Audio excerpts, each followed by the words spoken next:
professor Jeová. Bom, a gente, mais ou menos como a professora colocou aqui a história contou também o lado um pouco negativo de José, né? E tal. Então a gente fica pensando que ele tinha também, ele criava a reação dos irmãos, uma reação negativa. Talvez houvesse um pouco de obstinação pelo fato de ele saber quem era, os sonhos que ele tinha. Não sei, estou conjecturando aqui.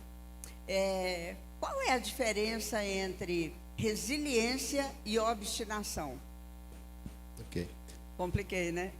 Não, a história foi bem contada, mas ainda bem que o José não está sendo acusado pelo Michael, né? Porque com toda essa ficha que ele puxou do José aí, se ele tivesse que apresentar diante de Faraó, era pena capital mesmo.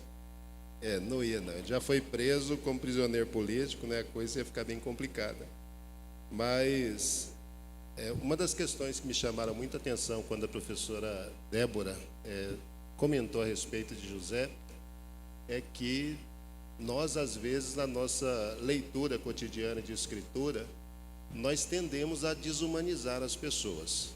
Como a escritura é registrada em perspectiva teológica, é a partir da ótica de que Deus tem o controle absoluto de todas as coisas e que tudo, absolutamente tudo, está debaixo do domínio dele. A gente tende a fazer leitura da escritura nessa perspectiva, e o perigo que às vezes nós corremos é o perigo de desumanizar as pessoas. Então, quando se fala, por exemplo, que o José poderia ser um obstinado, e a professora Lázara faz uma pergunta aqui, se resiliência e obstinação seriam termos distintos, nós poderíamos dizer que sim.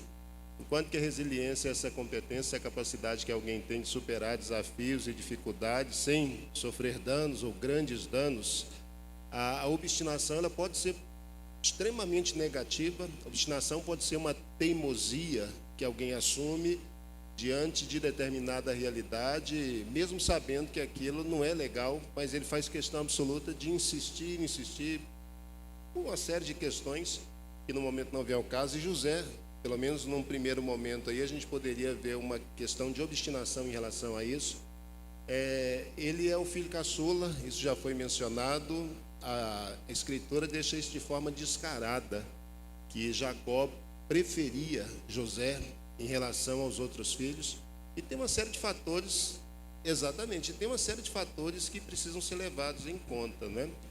Primeiro, José, ele nasce quando Jacó já é bem velhinho, possivelmente ele teria lá os seus 90 anos de idade, então já viveu muito, e a gente sabe que a idade é uma excelente escola para ensinar a gente a criar netos, né?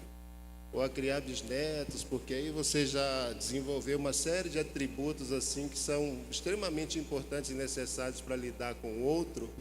Então a gente tem um fator que é a velhice de Jacó, que já dá essa possibilidade de ele ser bem mais flexível com José em relação aos outros filhos.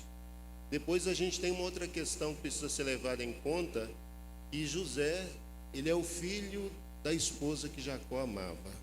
Então, juntou a fome com a vontade de comer, né?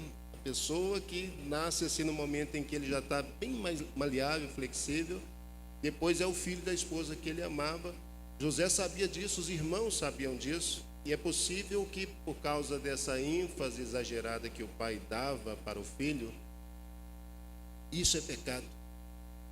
Isso é pecado. Além disso ser errado, além disso causar danos emocionais e ter causado danos a José em questões de ordem social, isso é um pecado grave.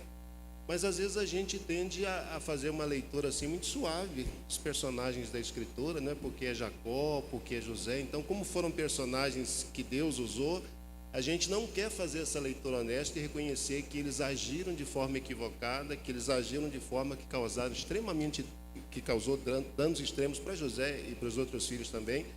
E uma questão interessante, que às vezes a gente se esquece, mas que é preciso retomar sempre, é que Deus não usa as pessoas por aquilo que elas são.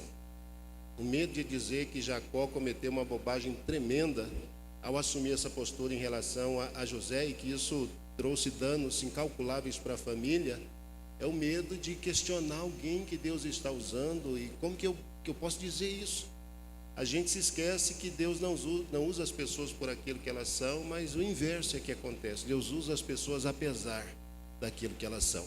Essa leitura teológica que a Escritura faz, ela tem a ver exatamente com isso. Então, a obstinação é essa teimosia, essa insistência de caminhar numa direção que não vai ser legal. E José, pelo menos no primeiro momento, ele parece assumir essa postura. Ele irrita os irmãos, tem sonhos, sabe que os irmãos têm inveja dele, né? Porque o pai o coloca na condição de predileto, mas mesmo sabendo disso, ele faz questão de, ao sonhar, chamar os irmãos, reunir todos eles e contar a história, porque de alguma maneira ele entende que aquilo pode ter alguma relação dele com seus irmãos. Os irmãos percebem isso com clareza.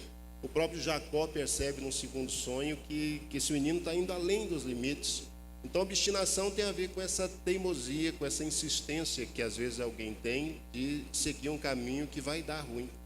De fato, no caso de José, não foi legal, mas a gente percebe a obstinação numa outra perspectiva também. Tem outro aspecto da obstinação que pode ser extremamente positivo, que é aquilo que nós chamaríamos de obstinação enquanto perseverança, enquanto capacidade que a pessoa tem de continuar insistindo.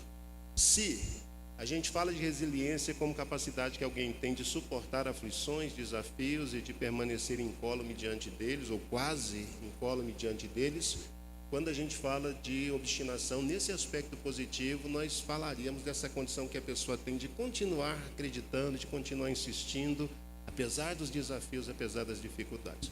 Então, obstinação e resiliência podem caminhar juntos, se a obstinação significar perseverança. Agora, elas destoam quando a obstinação significa essa condição de teimosia que geralmente algumas pessoas assumem, que o final das contas é sempre trágico. É sempre dramático.